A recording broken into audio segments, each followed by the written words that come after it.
¿Qué tal? Buenos días. Yo soy el doctor Olaf López, soy anestesiólogo, trabajo en el Hospital Rubén Leñero de la Secretaría de Salud de la Ciudad de México. Y bueno, para los que conozcan el hospital sabrán que es un hospital que cuenta con un área especializada en el tratamiento de los pacientes con quemaduras. La-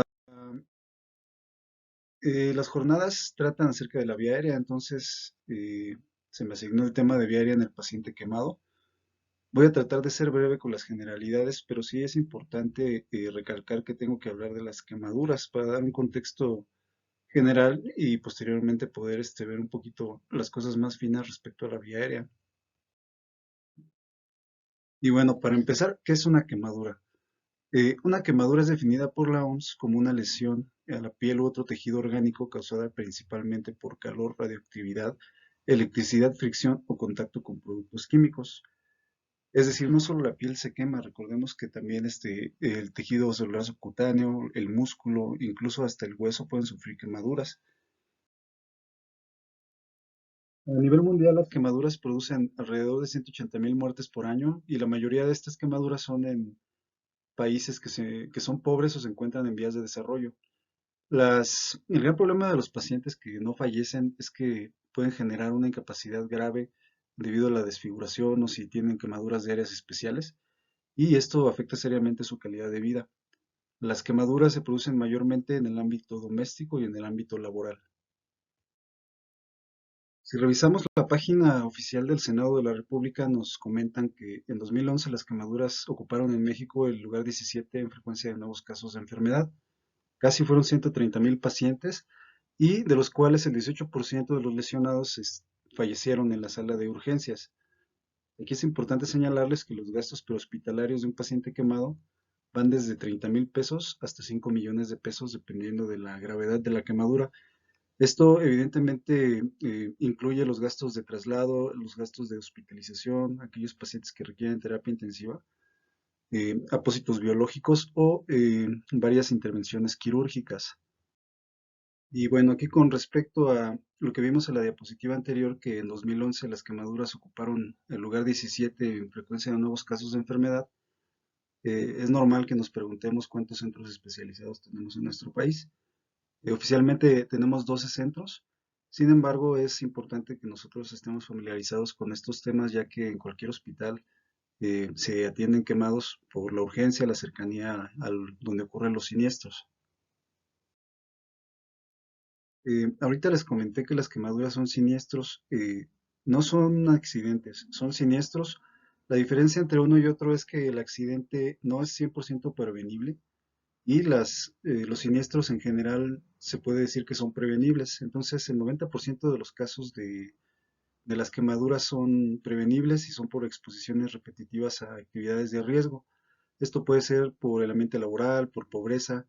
eh, Muchas veces nosotros vemos que los pacientes que atendemos son pacientes que están en la calle, pacientes que se dedican a trabajos donde, por ejemplo, están expuestos a alta tensión, están expuestos a líquidos inflamables, o muy frecuente también que nos lleguen niños que estaban estaban por bañarse, calentaron el agua para su baño y metieron los pies, ¿no? Entonces, aquí es importante señalarles que el 56% de los casos de las quemaduras ocurren en adultos de 20 a 50 años, siendo predominante en el sexo masculino, y en los niños de 0 a 19 años, y esto ocurre generalmente en sus hogares. ¿De qué se mueren los quemados? Los quemados generalmente se mueren por procesos sépticos. Estos se asocian principalmente a cuatro agentes causales que son la pseudomonas, el acinetobacter, los estafilococos y los enterococos. Posteriormente al daño pulmonar agudo, eh, esto puede ser por la lesión aguda que sea una quemadura de gran extensión y nos genere gran fuga de líquido. El choque en tercer lugar, que puede comportarse según la etapa de la quemadura en un choque de tipo hipovolémico o comportarse como un choque distributivo.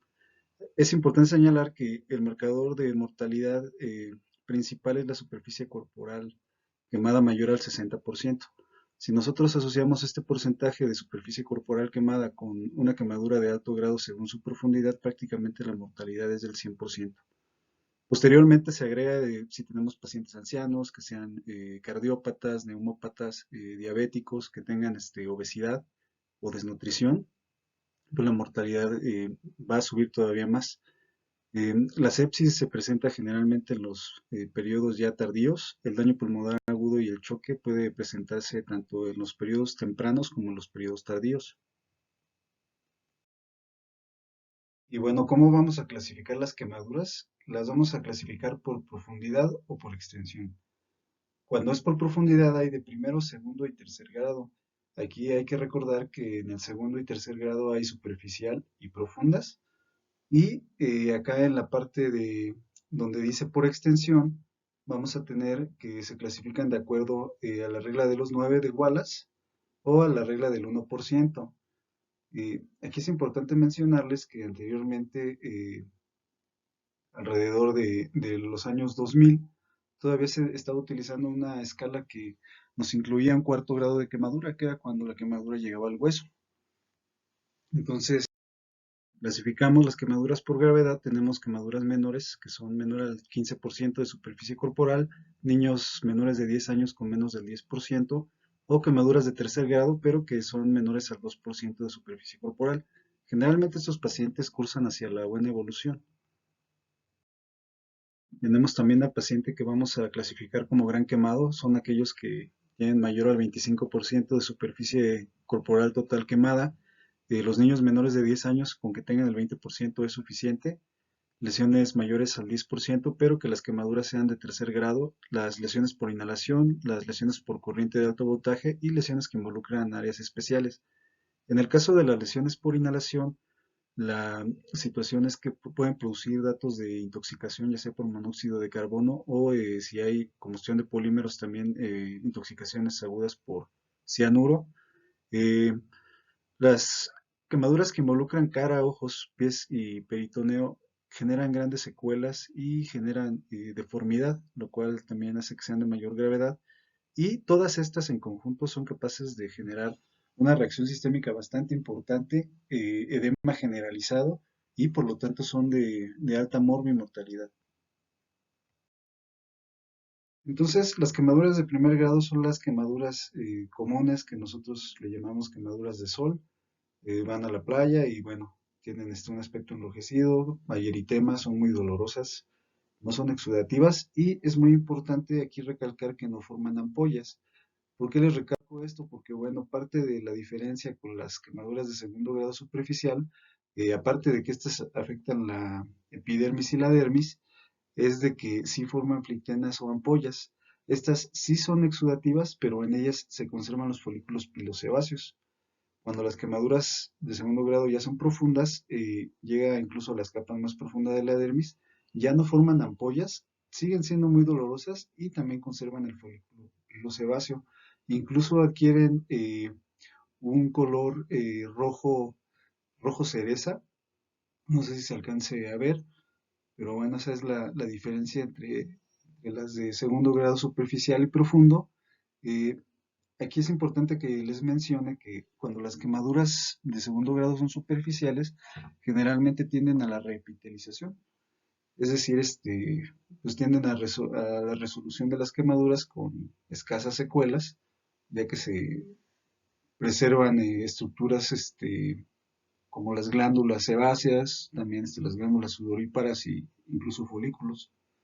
Entonces, estas estructuras son capaces de sobrevivir a este trauma en este grado de quemadura y las de segundo grado profundo pues ya comprometen en la totalidad de la epidermis y parte de la dermis, entonces pues pueden incluso llegar a tornarse un poco blanquecinas. Entonces, las de tercer grado pues ya comprometen completamente la epidermis, la dermis y dependiendo de su profundidad pueden incluso sobrepasar el espacio entre la dermis y la epidermis y dañar estructuras subyacentes. Entonces,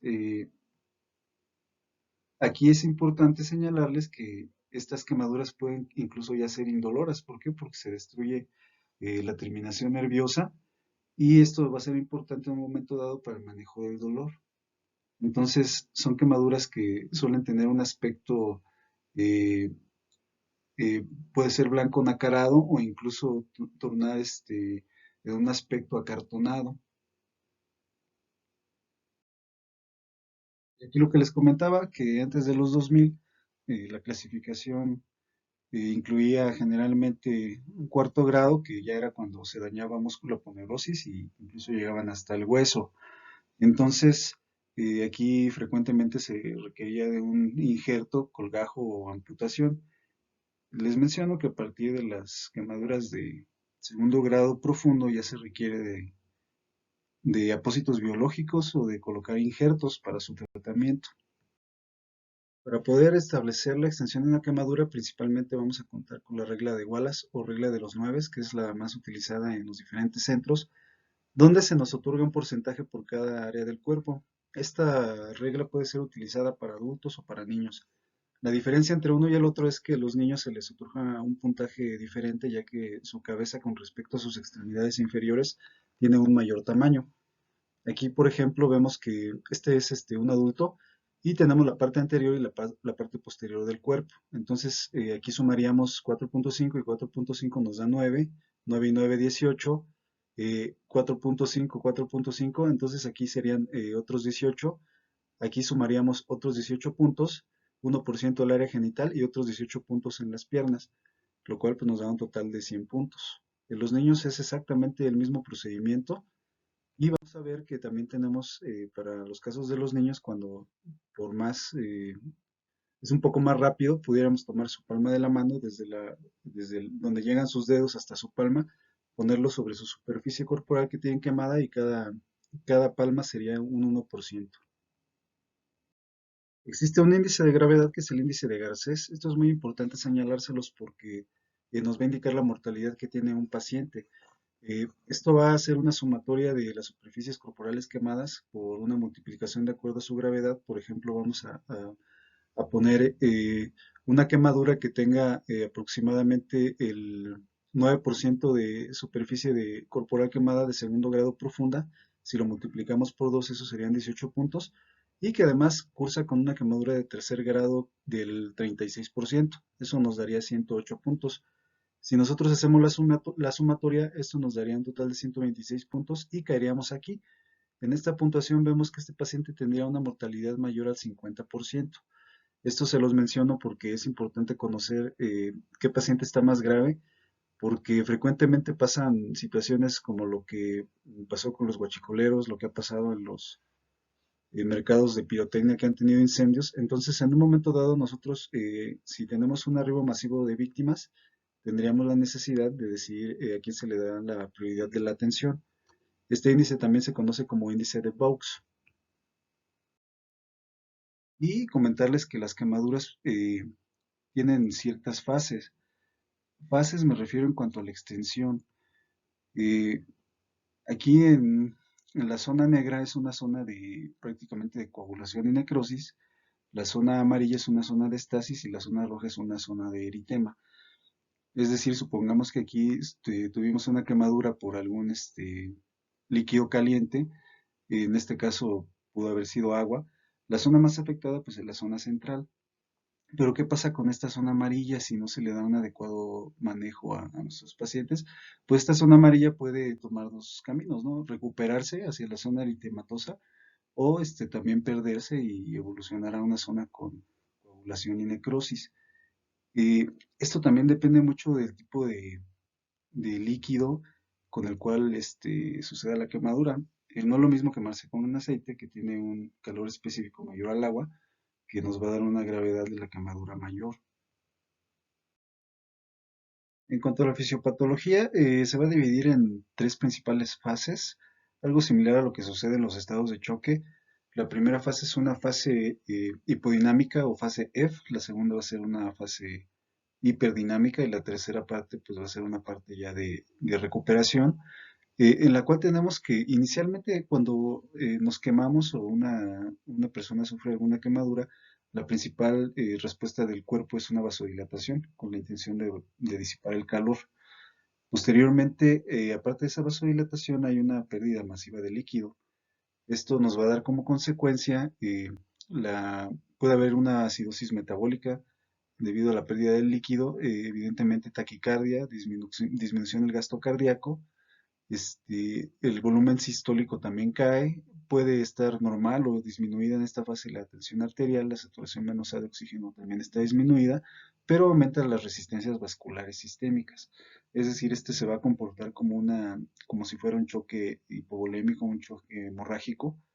Y también resaltar aquí que en el riñón empieza a haber mioglobinuria, oliguria, y esto evidentemente va a depender de la superficie corporal total quemada. Cuando las quemaduras llegan a ser circunferenciales o llegan a afectar los miembros, pueden ser pélvicos o torácicos, puede haber síndrome compartimental. No solamente en los brazos y en las piernas, sino que también cuando las quemaduras son a nivel del tórax, pueden ocasionar un síndrome compartimental a nivel torácico. Entonces, esto es importante para nuestro tema porque son pacientes que no tienen una adecuada capacidad residual funcional y tienen una baja tolerancia a la apnea. Entonces, al momento en que nosotros vayamos a instrumentar o a colocar una vía aérea definitiva, vamos a tener mucho menos tiempo para realizar nuestras maniobras, aún que hayamos hecho una peroxigenación. A nivel de los pulmones, puede haber un edema pulmonar.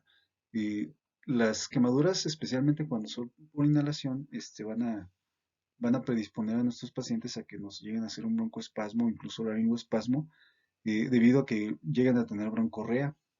Entonces, esta broncorrea puede ser incluso ya con materiales de quemaduras, de combustión. Y bueno, vamos a ver que también a nivel endocrino, pues la aldosterona y el cortisol están aumentados. Y bueno, en la piel puede ocurrir un edema generalizado, es decir, se genera edema en zonas que no están originalmente quemadas a partir del 25% de superficie corporal. Y esto tiene que ver con lo que comentábamos acerca de cuando se considera un paciente un gran quemado. Esto es muy importante señalar que esta fase va a durar solamente las primeras 48 horas y recordemos que va a funcionar prácticamente como un choque hipovolémico. Ahora viene después una fase de hipercatabolismo, una fase hiperdinámica. Esta es a partir de las 48 horas hasta las 72, incluso se llega a prolongar durante semanas. Aquí, a diferencia de la fase anterior, eh, los cambios hemodinámicos se van a comportar como si fuera un choque distributivo. Entonces, esto puede ser secundario o no a sepsis. Puede no haber sepsis, pero de todas maneras va a haber un comportamiento como si se tratara de un choque distributivo. Es decir, aquí el gasto cardíaco va a estar aumentado, pero ya las resistencias vasculares sistémicas van a estar disminuidas. Entonces, esto nos va a afectar directamente cuando nosotros vayamos a instrumentar la vía aérea para ver las dosis de los medicamentos. Entonces, esto, pues, evidentemente, corresponde a una fase de redistribución de flujo con tal de mantener la perfusión de los diferentes órganos que lleguen a ser más importantes. Entonces vamos a pasar a las lesiones por inhalación. Eh, el grado de una lesión por inhalación puede tener una afectación variable. ¿Esto de qué depende? Depende del tiempo de exposición, depende si era un lugar cerrado o no era un lugar cerrado, y de los materiales que se encuentren en combustión. Eh, es decir, aquí puede haber productos normales de la combustión, como es el monóxido de carbono, o si se quemó, no sé, una oficina donde hay resto de plásticos, de polímeros, hay una gran producción de cianuro. Entonces el cianuro llega a tener efectos de envenenamiento. Entonces, aquí lo importante de señalar en esta diapositiva es que vamos a dividir las quemaduras por inhalación, que es por calor directo, que es de la parte de la laringe hacia arriba.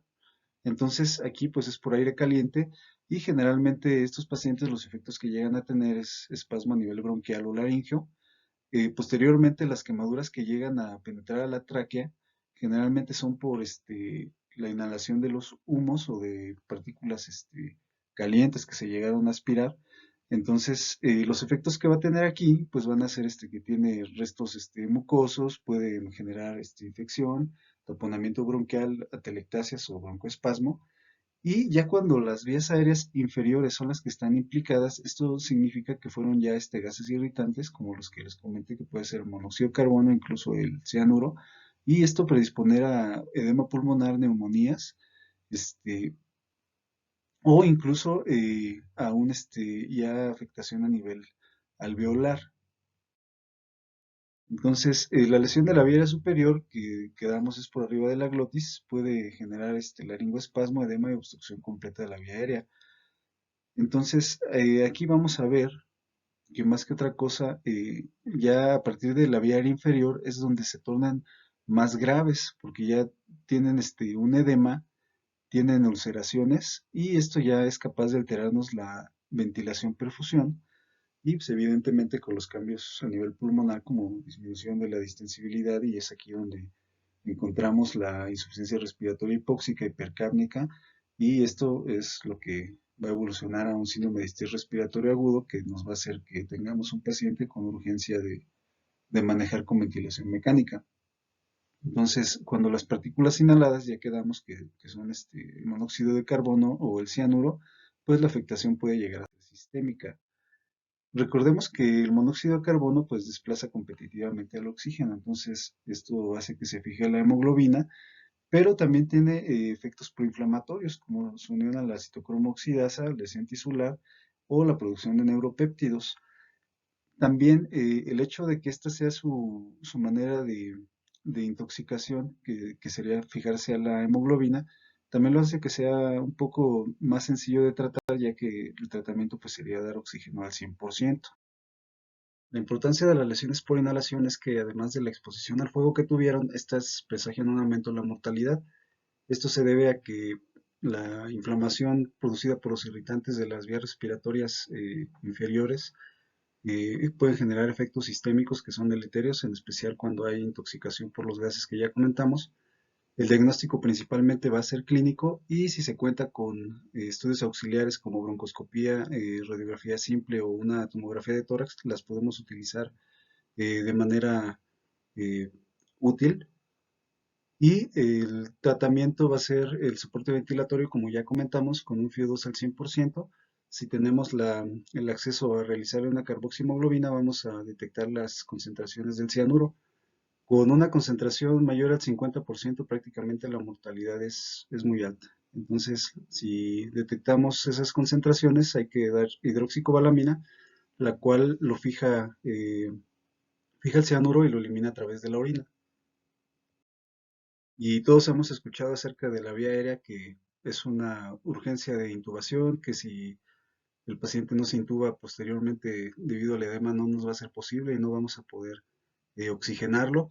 Entonces nosotros lo vamos a sospechar desde que observamos que tiene quemaduras en la zona del tórax, del cuello, de la cara, que tiene vellos faciales o vellos nasales quemados, que tenga restos de quemadura a nivel de los labios, incluso dentro de la boca, a nivel de la lengua, o que tenga secreciones con esputo con restos de hollín.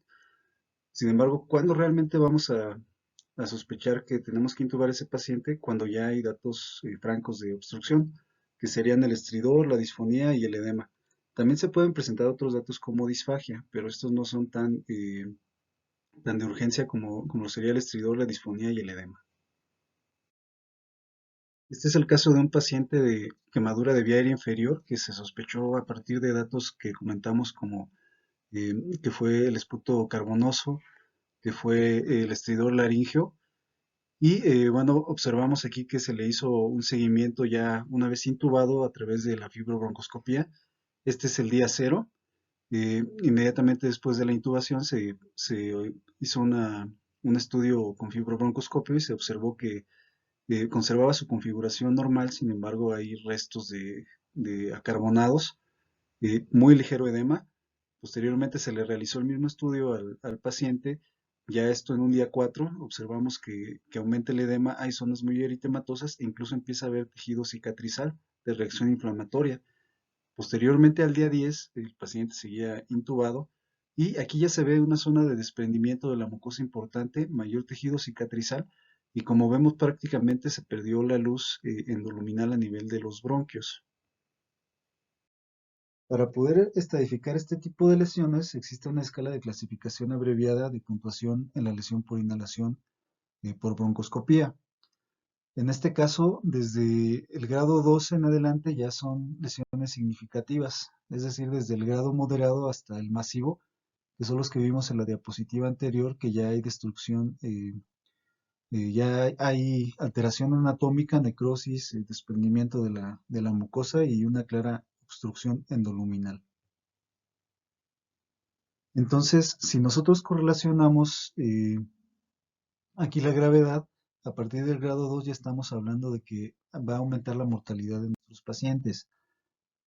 Si además realizamos un ataque de tórax, vamos a ver hallazgos que son comunes visualizar incluso en procesos neumónicos, como son el incremento de, de las marcas intersticiales, lo cual nos da un punto, el patrón en vidrio despulido que nos da 2 puntos y las zonas de consolidación que nos dan 3 puntos. La TAC se suma junto con los puntos que nos da la fibrobroncoscopía y si la puntuación es alta, se dice que tiene 12.7 veces más mortalidad ese paciente. Y bueno, ya existen calculadores que son aplicaciones para nuestro teléfono, en los cuales ya solamente ponemos los hallazgos que tuvimos, ya sea en la tomografía o la fibrobroncoscopia, y ya nos arrojan la mortalidad que tienen nuestros pacientes. Entonces, eh, hay algunos médicos que han dicho, bueno, si la ventilación mecánica aumenta la mortalidad de mis pacientes, ¿qué puedo hacer yo para disminuir o evitar intubar a todos los pacientes que llegan con quemaduras probables de la vía aérea? Entonces, este artículo de España, de medicina intensiva del 2012, nos propone que nos basemos en los criterios de Denver. Aquí, como vemos, los criterios que nos da son los mismos criterios que nos daba Walker, que es el artículo que vimos previo, y donde únicamente agregan el traumatismo de la vía aérea superior, la hipoxia y la disminución del nivel del estado de conciencia, aparte de si el paciente tiene inestabilidad hemodinámica. Entonces aquí estas serían indicaciones de intubación urgente. Aquí lo interesante es de que también nos da una actitud expectante. Es decir, hay pacientes que tienen quemaduras externas, sobre todo alrededor de la boca, quizá puedan tener un poco de ronquera o disfagia, pero ese tipo de pacientes nos sugiere que tengamos una actitud expectante. También en el mismo artículo nos proponen un segundo algoritmo. Esto es ya los pacientes que se intubaron y con la finalidad de disminuir el tiempo de ventilación mecánica invasiva. Aquí vamos a ver que se basa en hallazgos clínicos. Todo esto son los grados que vimos en la anterior diapositiva de la que se realizó la fibrobroncoscopía. Del grado 0 al grado 2 se pudiera considerar la extubación. En el grado 0, si se observa que hay ausencia de datos de quemadura de vía aérea, se procede a la extubación. Del grado 1 y 2, habrá que valorar otros parámetros como son antecedentes personales, las variables de si el paciente tiene estabilidad hemodinámica, la profundidad de las quemaduras y los parámetros gasométricos o de laboratorio que sean favorables. Y también podemos agregar aquí las pruebas de imagen. Si esto tiene un resultado favorable, se procederá a extubación y del grado 3 en adelante se considera una actitud expectante. También, aunque en el grado 1 y 2 se vea que no hay tanta gravedad, vamos a ver que si estos parámetros siguen siendo de gravedad, el paciente no se va a extubar.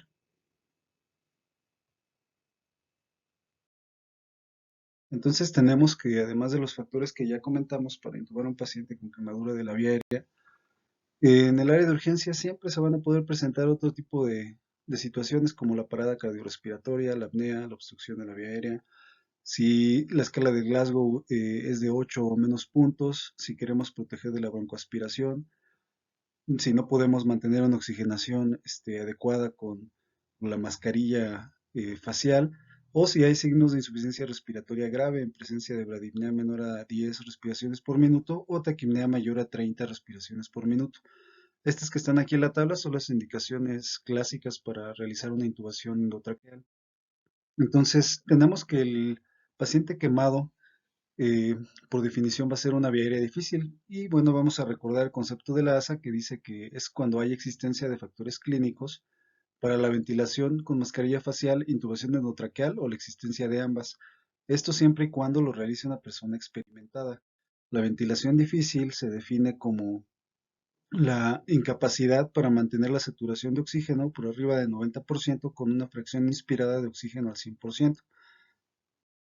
La intubación difícil será entonces la necesidad de 3 o más intentos por parte de un experto o más allá de 10 minutos para lograr conseguir una intubación endotraqueal.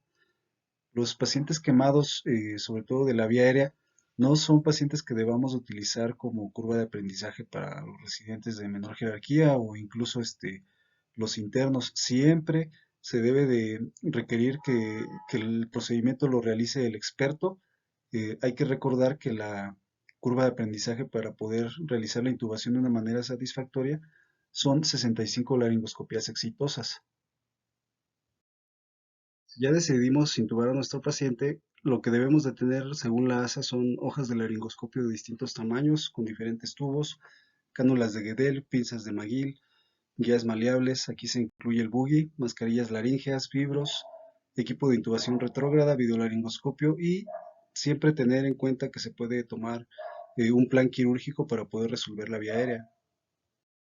Para realizar una intubación exitosa es muy importante la medicación que vayamos a hacer durante la inducción. Esto va a depender en qué etapa de la quemadura vamos a encontrar al paciente. Si lo encontramos en una fase aguda, que recordemos es una fase que dura hasta 48 horas, hay que considerar que el flujo renal y hepático están disminuidos, entonces hay una eliminación disminuida y por lo tanto los requerimientos de los medicamentos van a ser menores. En la fase hiperdinámica, en cambio, hay un flujo sanguíneo aumentado y el aclaramiento aumenta, así como el volumen de distribución. Entonces aquí las dosis van a ser mayores. Para realizar nuestra inducción es importante saber que los opioides tienen requerimientos aumentados, aparte de los cambios del volumen de distribución, que tienen que ver con una regulación a la baja de los receptores. Es decir, va a haber una resistencia a los opioides más evidente en la etapa hiperdinámica. Entonces aquí sería recomendable utilizar dosis altas y, por ejemplo, un paciente de 70 kilos, no intubarlo con 200 de fentanil, por ejemplo, sino irnos a una dosis por lo menos de 5 microgramos por kilo y le tocarían alrededor de 350 microgramos. Los inductores van a sufrir los mismos cambios que los opioides y los demás medicamentos. Además, la albúmina está disminuida. Esto tiene que ver con algunos medicamentos que tienen alta fijación a proteínas, como son las benzodiazepinas. Y comentarles que si se tiene estabilidad hemodinámica en nuestro paciente, podemos utilizar propofol y tiopental. Y en los pacientes que se encuentren inestables, siempre está la opción de ketamina, etomidato o midazolam. La ketamina tiene, se le han descrito efectos antiinflamatorios a nivel del factor de necrosis tumoral alfa, interleucina 2 y otras interleucinas, lo cual pudieran hacer un poco benéfico su uso, además de que frecuentemente estos pacientes no tienen accesos venosos para medicarlos y cuenta con la ventaja que se puede administrar vía intramuscular. En el paciente quemado, los fármacos que utilizamos que tienen mayor variación en su mecanismo de acción son los bloqueadores neuromusculares. Esto se debe a cambios estructurales a nivel del receptor, evidentemente también a la parte en la cual vayamos a medicar a nuestro paciente si está hipo o hiperdinámico, pero resaltar que los receptores se encuentran destruidos, entonces adquieren una configuración fetal que cambia una subunidad de las 5 subunidades que tiene el receptor nicotínico y además una subunidad que es la alfa 7 de tipo neuronal, que son receptores inmaduros. Hay mayor fijación a la alfa-glucoproteína ácida debido a que la albúmina se encuentra disminuida y esto va a condicionarnos una mayor eliminación renal y hepática. Las dosis efectivas 95 de estos medicamentos van a estar aumentadas 3 a 5 veces dependiendo de la extensión de la superficie corporal quemada, lo cual se va a tornar más evidente a partir del día 15. Hay mayor expresión de los receptores de acetilcolina y por lo tanto hay mayores receptores que saturar, por eso es la dosis mayor. Esta gráfica nos ejemplifica que cada vez se van a requerir dosis mayores y mayor tiempo para lograr una parálisis del 100%.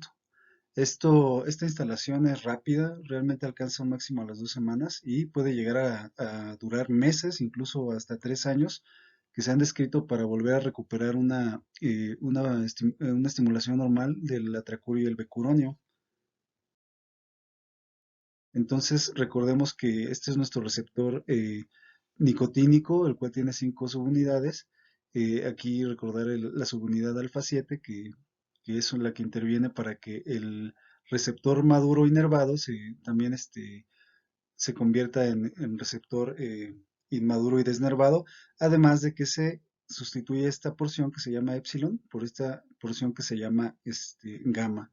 Entonces, esto también se reconoce como un receptor de tipo fetal, cuya diferencia es de que tiene baja conductancia, es decir, es inmaduro, a diferencia del receptor epsilon, que es de alta conductancia y es maduro, por lo cual los canales van a permanecer abiertos de manera prolongada e impredecible, y entonces esto nos va a afectar seriamente la farmacocinética de nuestros medicamentos. La succinilcolina es probablemente el medicamento que más controversia ha causado en los pacientes quemados, y esto es porque cuando nosotros lo leemos en algún libro que describa su farmacología, vemos que un bolo de 1 miligramo por kilo es capaz de aumentar de 1 a 1,5 miliosmoles el potasio. Sin embargo, en los quemados, en especial en los quemados por corriente eléctrica, subdosis hasta de 0,4 miligramos pueden aumentar hasta 6 miliosmoles por litro. Esto durante su vida media, que tiene un pico máximo de 3 a 5 minutos y cae hasta los 15 minutos.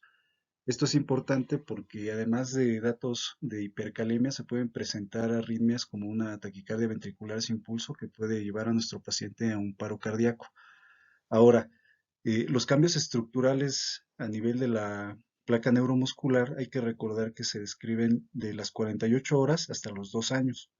Si en un momento dado tuviéramos que utilizar la succinilcolina en urgencias en un paciente que llega en agudo, que tiene 1 o 2 horas de su quemadura, pudiéramos considerar el uso de succinilcolina, siempre y cuando la superficie corporal quemada no sea mayor al 15%.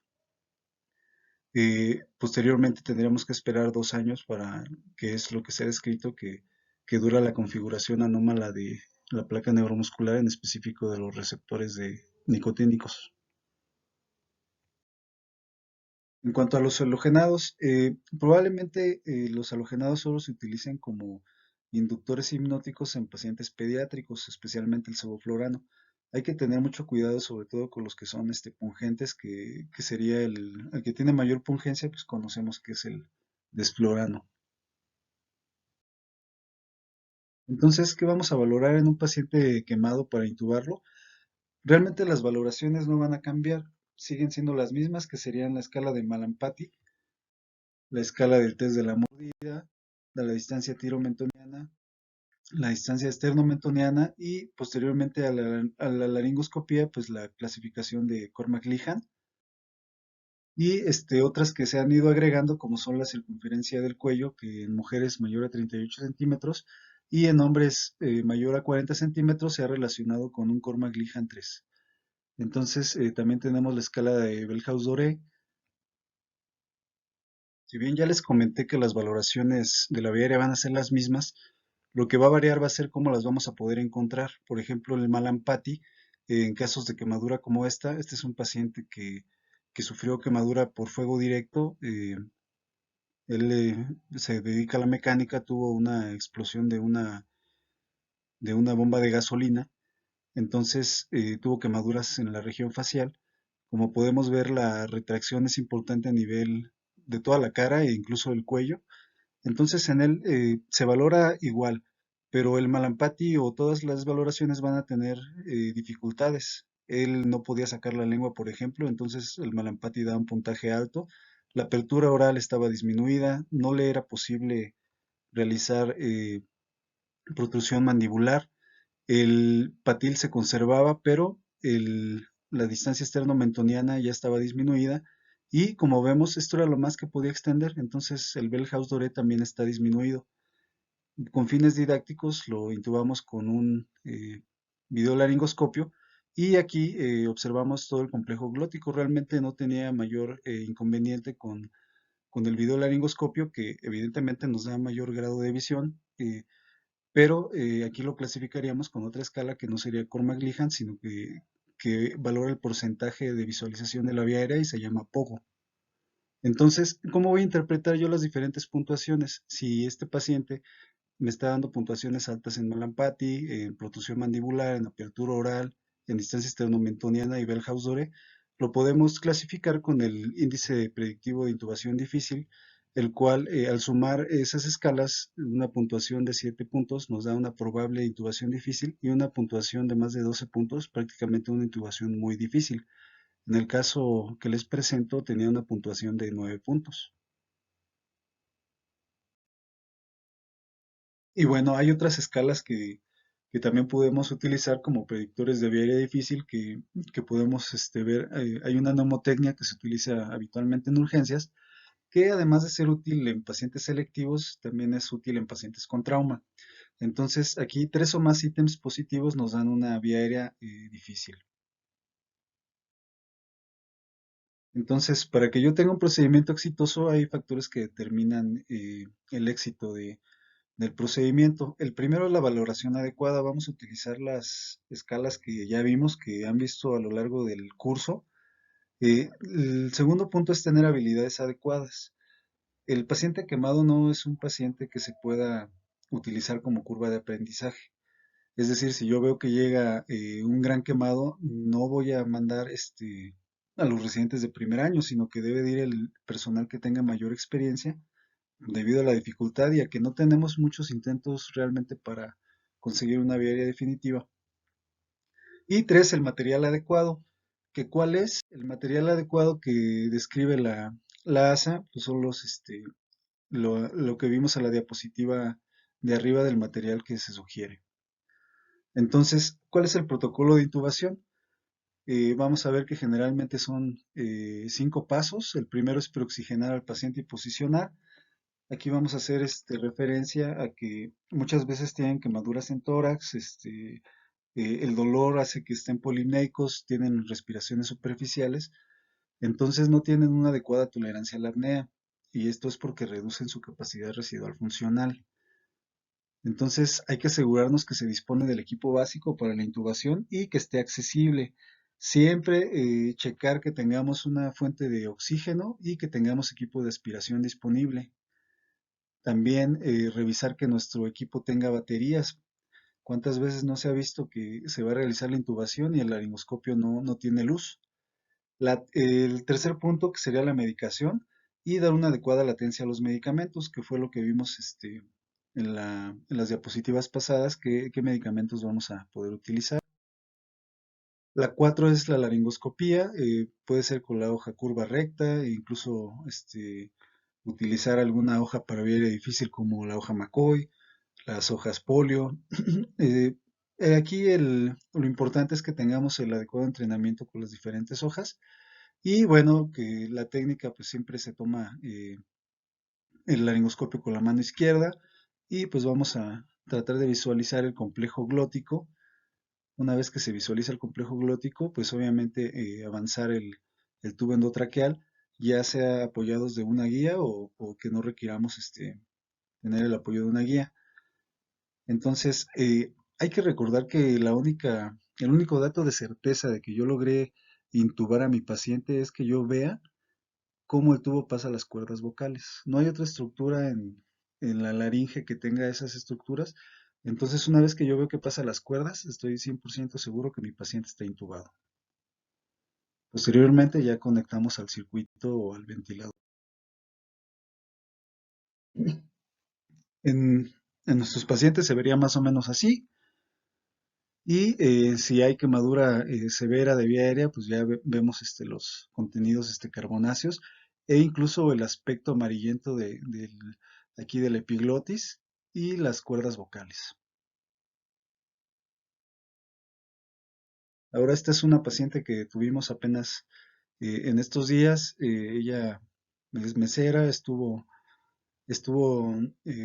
laborando mientras tuvo su accidente, fue a la cocina y se percató que había una fuga de gas. Entonces tuvo una explosión directa y como vemos tiene quemaduras en la región facial. Entonces, si bien son de segundo grado superficial y estas ya tienden a epitelizar, eh, vemos que tiene un poquito aquí los vellos de la nariz quemados, un poco las pestañas, pero esto no nos da evidencia de que tenga quemadura en la vía aérea. Entonces se intubó sin ningún problema, sin cambios en su complejo glótico. Eh, Esa quizás sea fácil de decidir el hecho de que no va a ser una vía aérea tan difícil, pero bueno, aquí tenemos un segundo caso que quizás sí nos haga pensar más. Él es un paciente que también tuvo una quemadura por explosión de gas. En su casa, al tener una fuga, escuchó un ruido y al acercarse sufrió de la explosión. Aquí hay algo interesante con él y es que él se quedó atrapado en la cocina, no logró salir, fue rescatado por el cuerpo de bomberos. Este apenas es de esta semana. Este es su segundo día, no llegó no es el primer día de estancia, pero como podemos ver tiene, tiene huellas de quemadura en boca, tiene quemadura en vellos de la nariz, incluso más arriba hasta la región de la frente, completamente las pestañas, incluso ni siquiera puede cerrar los ojos, no tiene ya cejas. Y vemos que también tiene quemadura en la parte del cuello. Aquí les voy a mencionar que este tipo de quemaduras hacen que la piel del cuello se retraiga e incluso para ventilarlos es a veces bastante difícil. Y también como vemos aquí, un poquito la lengua se ve la quemadura y un poco también en los dientes. Entonces, el caso pasado de la mujer quizá era un poco más fácil decidir que no iba a ser una vía aérea difícil.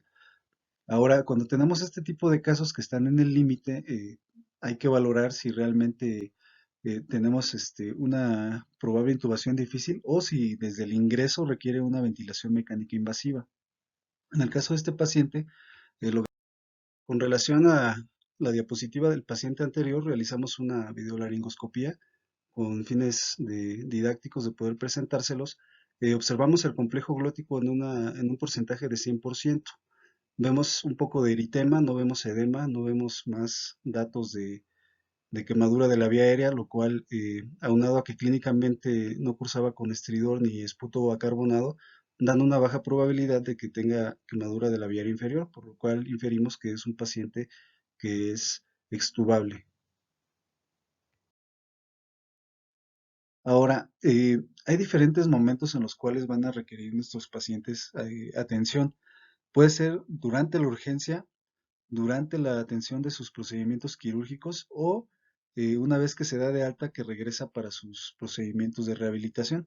Este paciente lo tuvimos en el mes de octubre, fue, lo quemaron con tiner, entonces ahorita tiene secuelas bastante importantes sobre su vía aérea que alteran bastante la anatomía y bueno, desde aquí estamos pensando que es un paciente que va a tener una ventilación difícil.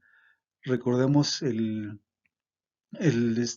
acrónimo de OBESE, que nos da 5 puntos que probablemente digan que nuestro paciente va a hacer una ventilación difícil. En este caso, el paciente no tiene ninguno de estos factores, pero simplemente con la anatomía y la cicatriz retráctil que tiene, nosotros sabemos que es una vía aérea difícil. ¿Por qué? Porque seguramente va a costar trabajo ventilarlo y muy probablemente va a costar trabajo intubarlo. Entonces, una vez que nosotros decidimos iniciar la inducción anestésica y la preoxigenación, es muy importante describir en nuestras hojas si nosotros tuvimos dificultad para ventilarlo con mascarilla facial o no. Esto para ayudar a nuestros compañeros que van a estar en procedimientos posteriores, van a estar a cargo del paciente, entonces lo podemos clasificar con la escala de Richard Hunt, que va desde el grado 0 al 4, que realmente vamos a valorar desde el grado 1, que es cuando lo ventilamos fácilmente con la mascarilla facial, grado 2 cuando tenemos que apoyarnos de un dispositivo supraglótico para poder ventilarlo, grado 3 cuando es difícil e incluso necesito la ayuda de otra persona para hacer ventilación a 4 manos, y el grado 4 cuando definitivamente no es posible ventilarlo. En el caso de este paciente, no fue posible ventilarlo ni siquiera a 4 manos, por lo cual es un grado 4 de ventilación. Entonces aquí, ¿qué podemos hacer cuando tenemos este tipo de escenarios? Lo que hicimos fue colocar un dispositivo supraglótico, realizar la prooxigenación y posteriormente proceder a la intubación endotraqueal. Entonces, esto se fundamenta en algunos casos que han sido reportados alrededor del mundo. Este es un caso del 2012, es de manejo de la vía aérea difícil en pacientes con contracturas de cicatriz mentoesternal y circomural posquemadura, que perfectamente se adapta al caso de nuestro paciente. Como vemos, desde tórax hasta prácticamente toda la cara tiene una cicatriz retráctil. Prácticamente es imposible realizar la extensión del cuello y la ventilación es muy difícil porque aparte de que tiene esa deformidad en la boca, no es posible sujetarlo de manera adecuada o luxarle la mandíbula.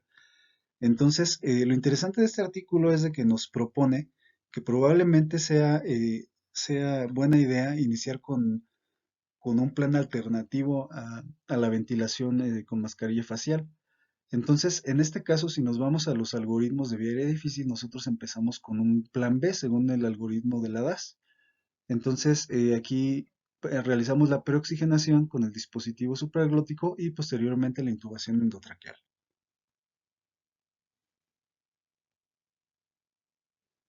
Entonces, esto, como les comentaba, se fundamenta en que es imposible hacer la posición de olfateo y además la glotis de estos pacientes tiende a estar más anterior y de alguna manera se torna retráctil hacia el lado de la cicatriz.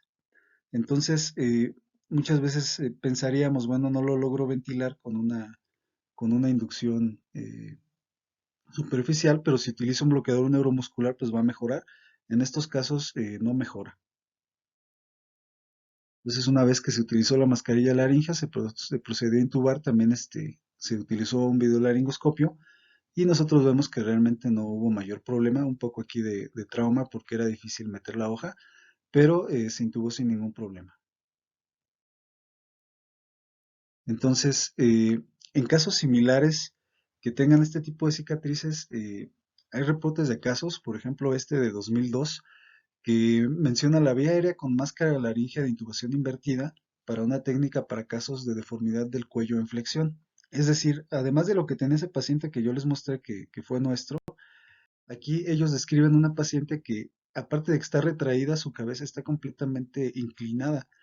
Entonces, es muy complicado incluso meter un dispositivo supraglótico para una adecuada ventilación. Incluso si fuese una intubación con paciente despierto, el hecho de tener estas deformidades anatómicas complicaría mucho incluso la inserción de la hoja. Entonces, aquí lo que ellos hicieron fue que utilizaron una mascarilla laringea, en este caso es una mascarilla Fast Track, y la metieron de manera invertida, es decir, en vez de meterla de manera anatómica, fue una inserción como si se tratara de una mascarilla, perdón, de una cánula de Guedel.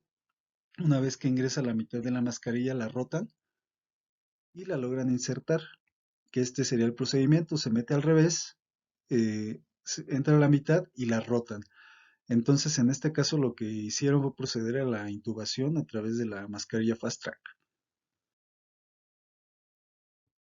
Una vez que logramos tener nuestra vía aérea definitiva, es importante la fijación del tubo. A lo mejor esto nos puede parecer un poco menos importante, pero una vez que se logra intubar un paciente con vía aérea difícil, realmente es algo trágico que se llegue a extubar.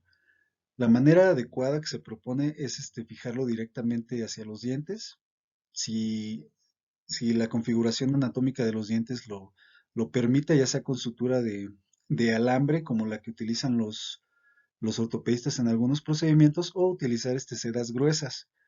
Si es imposible porque no tenga dientes o estén flojos o cualquier situación, se prefiere dar puntos directamente con sutura hacia la encía o en su defecto, si no se puede realizar ese procedimiento, pues utilizar una rienda, ya sea con gasas o con tela adhesiva. Aquí llegando a esta diapositiva, la pregunta es entonces si existe algún algoritmo especial para el manejo de la vía aérea difícil en el paciente quemado. La respuesta es no existe como tal especial, se siguen considerando los algoritmos que ya vieron en alguna ponencia anterior, que son el algoritmo de la DAS y el algoritmo de la ASA.